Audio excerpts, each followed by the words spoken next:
So you sat down at a poker table with $200 worth of chips. Now, there are 9 other people around you ready to play the game with the same amount of chips as you. Exactly $200 worth of chips. Now, the dealer announces a special one-time purchase. Anybody in the table can purchase it. It's up to you guys. Okay? The dealer says that there's a special discount. For $20, you can buy $50 worth of chips. All of you have $200 worth of chips and are sitting down at the table already. Now, the dealer comes in and says, you guys can pay me $20 extra for $50 worth of chips. If you were to buy this $50 worth of chips for only $20, you would have $250 worth of chips, while everybody else would have $200. That $20 that you spend for this $50 worth of chips gives you a real competitive edge. You get more money to bet, you get more money to raise, to bluff, and whatever you like. You have more money as a leeway. Places where people with only $200 worth of chips would fall out, you would survive. Think about it. You would be an idiot not to buy this $50 worth of chips for only $20. So, would you buy it? Well, here's the problem. Every single person, every other person in the table is running the same calculation as you. They're all gonna buy the chips too, of course, because look at the options. You buy it and nobody else does. You have a $50 worth of advantage. Everybody else buys it and you don't. You're at the disadvantage. You're losing out before the first card is even dealt. So every single person buys the extra chips. Now, all of you have spent $20 extra and all of you have $250 worth of chips. Nobody is in a competitive advantage anymore because all of you have $250 worth of chips. All you guys did is fork $20 extra over to the dealer. The casino just stole $20 from each and every one of you. And you'd be stupid not to give it to them. The only way out of this situation for you and everybody else to not lose $20 is to collectively agree not to buy the extra chips. But it's not guaranteed that everybody will comply. So do you see how the casino just made $20 out of you from nothing?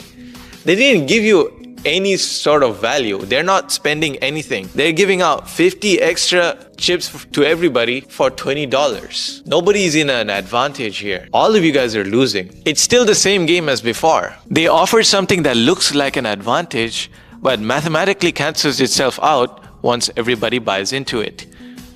It's so easy to get tricked in these type of situations. Whether it be with gambling or interest, you can be put in a prisoner's dilemma in any situation with these type of haram things. The players didn't get played by each other. They got played by the structure of the offer itself. And once you see this everywhere else. Airlines like to offer a priority seating where you pay $15 extra. Now, if everybody in the seating were to pay this $15 extra for the priority seating, well, now there's just a longer line for priority seating. In the airlines example, you and the other people in the confession room are just the people buying the tickets. The confession here, which is basically the sin, is to buying the priority seats. Even though that would be your best option, because if you didn't buy it, you would not be in the priority list. So you would not get the best seating. So your sin is being selfish, but you would lose by not sinning. You see, the prisoner's dilemma explains why rational people collectively make terrible decisions. Individual rationality means collective stupidity. Every single time. Now, the prisoner's dilemma is not complete without the tit-for-tat example. It's when Robert Axelrod decided to test the prisoner's dilemma to its limits, basically. He decided to make 2 different oppositions play this game, but repeat it 100 times. All right? It's like a point-based system. Cooperation gives, I'm guessing, 1 point each. Defecting gives 2 points to the winner and 0 points to the loser.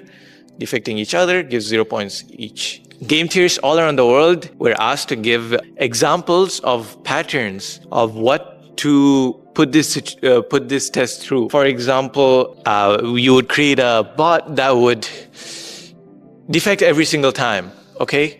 Or cooperate, defect, cooperate, defect, cooperate, defect, and so on. And some people would even be creative and complex, where you cooperate for 3 rounds and then you defect for 1 or 2 rounds, and you start cooperating again, just to trick the other bot, I guess, to thinking, okay, he's cooperating at the beginning, so I'm just gonna keep on cooperating, to trick bots like that. Everybody came up with different ways of dealing this 100 outcomes of the prisoner's dilemma. Well, surprisingly, one of the simplest bots won, which was the tit for tat. Basically, start with cooperation. If the other were to defect, you would continue defecting the next round. But if the other one were to cooperate, you would cooperate. So, for example, a bot would cooperate all around. The tit for tat bot will also cooperate all around. If a bot were to cooperate at the beginning but defect, the tit for tat bot would defect the next round. But then if the bot were to continue cooperating after that, tit for tat would also cooperate. And so tit for tat won. But yeah, can you believe it? Even though retaliation is the dominant strategy here, throughout the collective prisoner's dilemma games, throughout the 100 games, cooperation and defection are the 2 things that are to consider. The best way to win is retaliation, quick forgiveness, and cooperation at the beginning, I'm guessing. So that's why tit for tat won. So how do you escape from this prisoner's dilemma? Well, the only escape is repeated interactions, relationships, stakes at the future, the ability to punish defections, and reward cooperation over time. In other words, the only way out of this trap is to actually give a damn about what happens tomorrow, which, looking at the state of the world right now, seems to be the hardest thing possible. Anyway, that's the prisoner's dilemma. Like and subscribe if you want to see more types of these videos. I'll be explaining more game theory for sure. Comment down below if you want more things to do with religion, more politics. This is more game theory focused. Maybe I'll keep doing politics, game theory. But we'll see what happens. Anyways, thanks for watching.